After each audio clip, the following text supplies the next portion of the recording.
बिस्मिल्लाहिर्रहमानिर्रहीम। नवाज़ ख़ान बाबा views YouTube channel की जानिब से आप सब लोगों को हमारा सलाम अर्ज़ हो। अस्सलाम वालेकुम। हमें उम्मीद है कि आप लोग जहाँ जहाँ भी हैं अपने अपने अज़ीज़ व अक़ारिब के साथ, अपने अहल ख़ानदान के साथ, अपने दोस्त अहबाब के साथ, अपने अहल खाना के साथ, अपनी फैमिली के साथ, अपने बाल बच्चों के साथ ना सिर्फ बखैर व आफ़ियत होंगे बल्कि खुश व खुरम भी होंगे। हमारी अल्लाह ताला से दुआ है कि अल्लाह पाक आपकी इन खुशियों में खैर व बरकत अता फरमाए, इनमें तादेर सलामत और तादेर इजाफ़ा फरमाए और आप हमेशा खुश व खुरम रहें और खुशी हंसी खुशी ज़िंदगी गुजारते रहें। आमीन। वीडियो में आगे चलने से पहले हमारी आपसे हमेशा की तरह गुजारिश है कि आप हमारे चैनल को सब्सक्राइब करें। सब्सक्राइब करने के बाद बेल आइकन के बटन को दबाना नहीं भूलिएगा ताकि हमारी वीडियोस का नोटिफिकेशन आपको बर वक्त मिलता रहे। सॉरी। और उसके साथ साथ आप हमारे वीडियो को लाइक करें, शेयर करें और कमेंट्स के सेक्शन में जाकर कमेंट्स देना, लिखना नहीं भूलिएगा। आपके कमेंट्स की रोशनी में हम अपने प्रोग्राम को बेहतर बनाने की कोशिश भी करते हैं और अगर ज़रूरत महसूस हुई तो फर्दर कमेंट्स में आप सब लोगों को जवाब भी दिया जाएगा। शुक्रिया। आज सिर्फ एक ही मौजू पर बात है।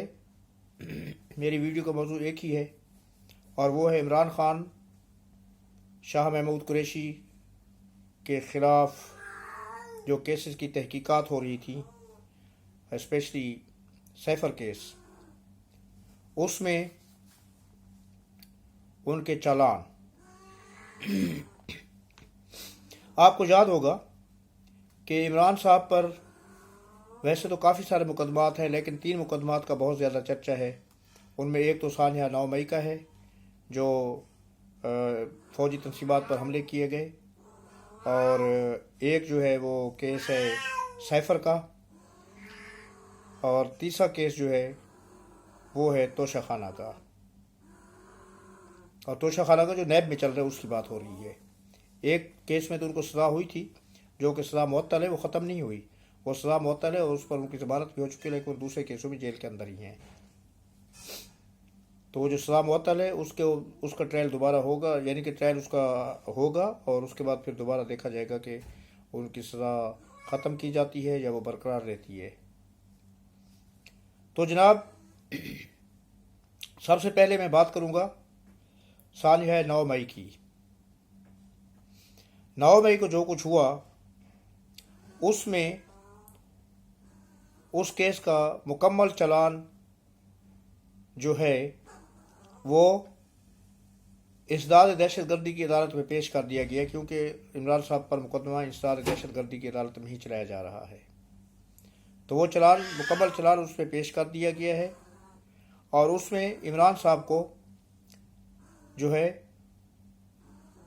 कसूरवार ठहराया गया है। इंक्वायरी में उस चालान के अंदर इमरान साहब को कसूरवार ठहराया गया है और उनके साथ साथ उमर सरफराज चीमा, महमूद रशीद, डॉक्टर जास्मीन राशिद, खदीजा शाह और सनम जावेद को भी कसूरवार ठहराया गया है। इसके साथ साथ कुछ ऐसे लोग भी हैं जिनको कसूरवार ठहराया गया, लेकिन वो लोग इस वक्त मफरूर हैं, वो अभी तक गिरफ्तार नहीं हुए। तो जिन हज़रात को कसूरवार ठहराया गया है उनमें सर फहरिस्त इमरान साहब का नाम है। बकौल उस चालान के और बकौल इंक्वायरी कमेटी के इस चीज़ के पुख्ता सबूत मौजूद हैं कि इमरान खान ने लोगों को उकसाया, लोगों को बहकाया, अपनी तकरीरों के ज़रिए लोगों के दिल में फ़ौज के लिए मुनाफरत और नफ़रत पैदा की, और हत्ता कि उनके ख़िलाफ़ जो सबूत हैं उनमें न सिर्फ ये कि उनकी तकरीरों के स्क्रिप्ट शामिल है, बल्कि उनकी वो वीडियो भी शामिल है जो उन्होंने गिरफ्तारी के वक्त रिलीज़ की थी कि अगर मुझे गिरफ़्तार किया जाए, जो यानी सॉरी उन्होंने गिरफ़्तारी से पहले बना के रखी हुई, तो उनकी गिरफ़्तारी के बाद वो रिलीज़ कर दी गई थी कि अगर मुझे गिरफ़्तार किया जाता है तो आप लोगों ने घरों में बैठना नहीं है, आप लोगों ने रोड पर निकलना है, आप लोगों ने घरों से बाहर आना है, आप लोगों ने एहतजाज करना है। और कुछ ऐसे इशारे भी देकर कहाँ कहाँ एहतजाज करना है। उसके बाद तो वो और लोग थे जिन्होंने क्लियर कहा था कि आपको टारगेट बताए गए हैं, पहले ही आपको उन टारगेट से निशानदेही की गई है, तो आप लोग वहाँ पर पहुँचे।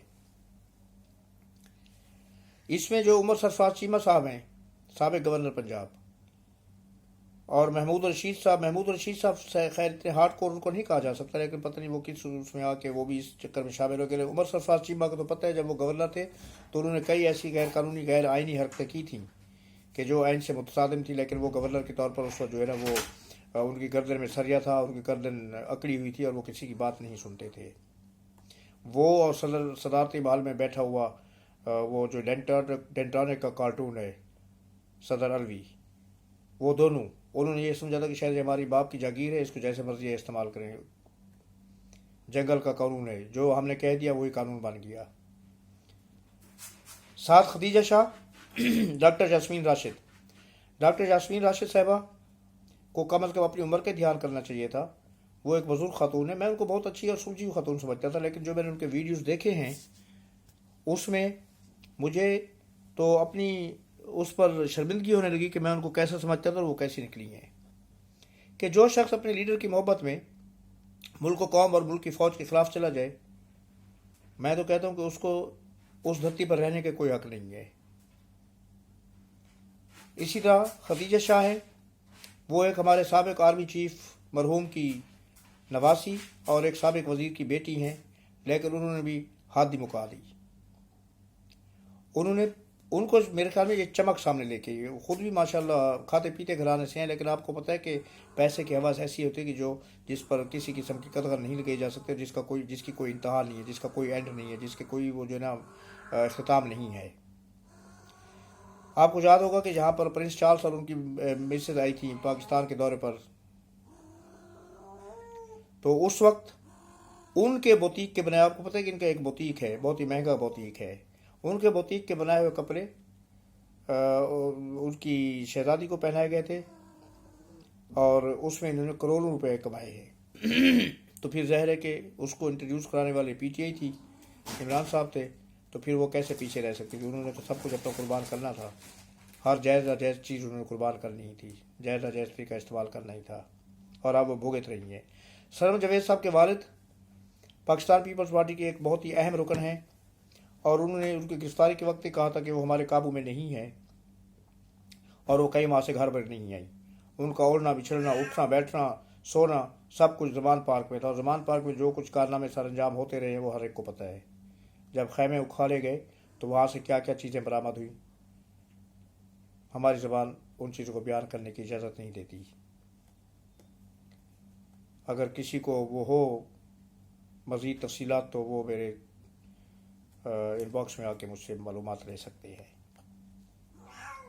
इस केस का चलान जो है जिसकी बात हो रही है वो 3000 सफ़ात पर मुश्तमिल है, तो आप अंदाज़ा लगा सकते हैं 3000 सफ़ात में क्या कुछ नहीं होगा, 3000 सफ़ात में क्या कुछ सबूत पेश नहीं किए गए होंगे। इसमें जिला हाउस और अस्करी थाने के ऊपर जलाओ घिराव का मुकदमा है, उसके साथ साथ जस्टिस मुज़ाहिर नकवी साहब की गाड़ी जलाने का मुकदमा भी शामिल है, उसकी दफ़ा भी लगाई गई, उनकी गाड़ी भी जलाई गई थी। आईके के बयानात के मुताबिक, उनके इंक्वायरी रिपोर्ट के मुताबिक आईके के जो बयानात थे, इमरान खान के जो बयानात थे, उसके नतीजे में ऐसी फ़िज़ा पैदा की गई, और उसके साथ साथ सोशल मीडिया के भी तकरीबन 400 शवाहिद हैं। उन्होंने कि ऐसी फ़िज़ा पैदा की गई कि जिसने लोगों के माइंड्स को, लोगों के दिमागों को जहरीला किया, पॉइजन किया, ख़ासतौर पर आर्मी के ख़िलाफ़, और लोग जो है ना वो GHQ और आर्मी के और जो तनसीबात थी, जिला हाउस और वगैरह वगैरह सब के ऊपर चढ़ दौड़े, और तकरीबन 400 शवाहिद जो है वो सोशल मीडिया की तरफ से हैं, जो इनके ख़िलाफ़ मुकदमे को तक़वियत दे रहे हैं, उनके ख़िलाफ़ मुकदमे को मजबूत बना रहे हैं, और उनके ख़िलाफ़ कंक्रीट सबूतों के तौर पर सामने आ रही हैं ये चीज़ें। अब इस मुकदमे में बगावत की दफ़ा भी शामिल की गई है, और अब आप अंदाज़ा लगा लें कि जब बगावत की दफ़ा शामिल कर ली जाए तो फिर उस मुकदमे को सामने जो बंदा कर रहे, जो फेस कर रहे, उसका क्या हाल होगा। इसमें मैं आपको एक बात बताता हूँ कि 14 साल तक की सज़ा हो सकती है।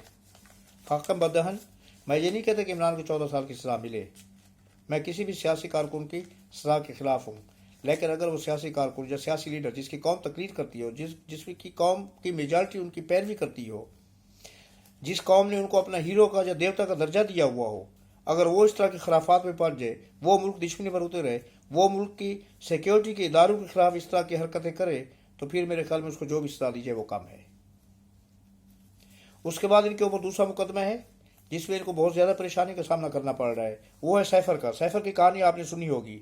सैफर की कहानी भी इमरान खान की अपनी ज़बानी, किसी और ने उसको डिस्क्लोज नहीं किया था। इन्होंने खुद ही एक जलसे में खड़े होकर एक कागज़ पकड़ के इस तरह लहरा लहरा के कहा था कि जनाब अमेरिका ने हमारी हुकूमत गिरवाने में क्या क्या किरदार अदा कर रहा है। वो कहानी ये है कि उस वक्त के जो सफ़ीर थे, Pakistani ambassador to USA Asad Majeed साहब, उनकी मुलाकात हुई मिस्टर लू से, डोनाल्ड लू से, किसी निजी महफिल में, किसी पार्टी में, किसी महफिल में, कहीं खाने पर, जो भी था। तो वहाँ पर जैसे गपशप होती है, आमतौर पर हम लोग भी करते हैं और ऐसी ऐसी बातें भी कर जाते हैं जो ऑफ द रिकॉर्ड होती है। तो उन्होंने कोई बात की पाकिस्तान के हालात, सियासी हालात के बारे में, इमरान खान के बारे में, तो अपनी अपनी राय जो होती है उन्होंने राय का इजहार किया। और उस चीज़ को असद मजीद ने कोड की शक्ल में, जो उनका सैफर है, एक खुफिया ज़बान होती है, कोड्स होते हैं, उस कोड वर्ड्स में लिख के कि जी लोगों के जहाँ पर जहनों में क्या चीज़ है, जहाँ पर जो लोग हैं अमेरिकन एडमिनिस्ट्रेशन के, उनके जहनों में क्या चीज़ पल रही है। ये एक राय थी कि उसकी ज़बान से जो हमने सुना वो ये इस तरह का वो माहौल जहाँ पर बन रहा है। ये कहीं पर नहीं था कि हुकूमत जो है वो गिराने की बात कर रहे हैं। तो उसको इमरान साहब ने यहाँ पर जलसे में खड़े होकर बयान कर दिया। अब ये चीज़ किसके जरिए आती है? वजारत खारजा के थ्रू आती है। तो इसलिए शाह महमूद कुरैशी साहब, क्योंकि उस वक्त वजीर खारजा थे, इससे वो भी उसमें शामिल है। अब सब लोग यही कह रहे हैं कि जब ये सैफर इमरान साहब को भेजा गया तो उनको मिला और उसके बाद वो वापस नहीं आया। तो ये एक सरियन खिलाफ वर्जी है सीक्रेट एक्ट की, कि जो भी खुफिया मालूमात होती हैं, जो भी हुकूमत की मामलात होते हैं, उसको वज़ीर आज़म या जो उसका जो उस चीज़ का रिस्पॉन्सिबल होता है, वो उस चीज़ का अहल होता है, उसके ऊपर पाबंदी होती है कि वो इन चीज़ों को जो है ना वो बाहर खुलेआम बयान नहीं कर सकता। खुलेआम तो क्या, वो अपनी फैमिली में भी डिस्कस नहीं कर सकता। इमरान साहब ने वो जलसे में खड़े होकर बयान कर दिया, जिससे दो मुल्कों के ताल्लुकात ख़राब हुए और उसके साथ उन्होंने जो खिलाफ वर्जी की। अब लोगों के जहन में यह था कि उन्होंने अगर कह दिया तो क्या हुआ, वो डिकोड तो हो गया था। नहीं, यही तो केस है। इमरान साहब ने वो चीज़ ऑफिशली डिकोड करने से पहले ही उसका तर्जमा करा के वो खुलेआम बयान भी कर दी और अपनी काबीना को भी पेश कर दी। तो this is the violation of the secret act, कि ऑफिशली वो डिकोड नहीं हुआ था। इन्होंने आज ऑफिशली, क्योंकि वजीर आजम थे ना, बादशाह थे ना मुल्क के, मुगल आजम की हुकूमत थी ना, मुगल शहनशाहियत थी, तो इन्होंने वो अनऑफिशली उनसे लेकर सैफर वजारत खारजा से उसका ट्रांसलेशन करवाया और उन्होंने हर जगह पर वो बयान कर दिया। इसलिए शाह महमूद कुरैशी साहब भी इसमें फंसे हुए हैं। अब उनके खिलाफ इस केस में 28 गवाह हैं। जो लिस्ट गवाहों के बयान की गई उसमें 28 है और 28 के 28 साबिक ब्यूरोक्रेट हैं। उन ब्यूरोक्रेट्स में असद मजीद साहब, जो उस वक्त एम्बेसडर टू USA थे पाकिस्तान के, वो शामिल हैं। आजकल वो सेक्रेटरी खारजा हैं। उसके साथ साबिक सेक्रेटरी खारजा सुहेल अहमद साहब हैं और एक और नाम है, वो मेरे ख्याल में जॉइंट सेक्रेटरी हैं फैसल तिरमिजी साहब, वो है। ये 3 मेन नेम हैं। और उसके बाद पूरी एक लाइन है ब्यूरोक्रेट्स की, जो इमरान साहब के साथ गवाही देने के लिए तैयार है। और ख़ासतौर पर उनमें सबसे ज़्यादा अहम गवाही है वो है इनके पर्सनल सेक्रेटरी आज़म खान की, जिनके 161 और 164 के बयानात में ये चीज़ बयान की गई है कि सैफर में जो भी हुआ हमने तो इमरान साहब को दिया था और उसके बाद वो फाइल हमारे पास वापस नहीं। मैंने उनको कई याद दहानियाँ भी करी तो उन्होंने कहा कि वो तो मुझसे गुम हो गया है। और इस 164 और 161 के बयान के अलावा भी उन्होंने जो JIT के सामने पेश होकर जो कुछ बयान किया है उसमें बहुत कुछ है, बहुत कुछ है। I can not explain it, क्योंकि वो चीज़ें पूरी हम तक भी नहीं पहुँचती, लेकिन थोड़ी उल्टी उल्टी खबरें आ जाती हैं। वो जब अदालत में बयान होंगी चीज़ें, अब मुझे ये समझ नहीं आ रही, अभी तक यकीन नहीं है कि अदालत जो है ना वो ओपन ट्रायल करेगी या इन कैमरा होगा। मेरे ख्याल में ये ट्रायल इन कैमरा होगा, क्योंकि इसमें बहुत सी खुफिया मालूमात होती हैं। तो इन सब चीज़ों को देखते हुए इमरान साहब की خلاصی مشکل نظر آ رہی ہے، ان کی جان بچنا بہت مشکل نظر آ رہی ہے۔ آگے حالات کا کچھ پتہ نہیں ہے کیا ہوتا ہے۔ وہ 1 مہینے یا میکسیمم 2 مہینے، 1 یا 2 مہینے کی گیم ہے یہ ساری، اس میں اس کیس کا فیصلہ ہو جائے گا، کیونکہ آدھا کیس تو ہو چکا ہے۔ جب چالان مکمل ہو کے عدالت میں پیش کر دیا جائے، اس کا مطلب انویسٹیگیشن ہوگی، سارا کچھ۔ اب کیا ہوگا، اب گواہ بلا جائیں گے، ان کے اوپر ان کے بیانات ہوں گے، ان کے اوپر جرا ہوگی، اور اس کے بعد جج فیصلہ سنا دیں گے۔ تو یہ کہانی ہے آج تک کی۔ آپ اب ہمیں اجازت دیجیے، آج تک کے لیے اتنے کافی ہے۔ زندہ صحبت باقی تو انشاءاللہ پھر بہت جلد ایک نئے ویڈیو کے ساتھ آپ کی خدمت میں حاضر ہوں گا۔ اس وقت تک کے لیے اجازت۔ اللہ آپ کو اپنے حفظ و امان میں رکھے۔ اللہ حافظ، اللہ نگہبان، اور السلام علیکم۔ شکریہ۔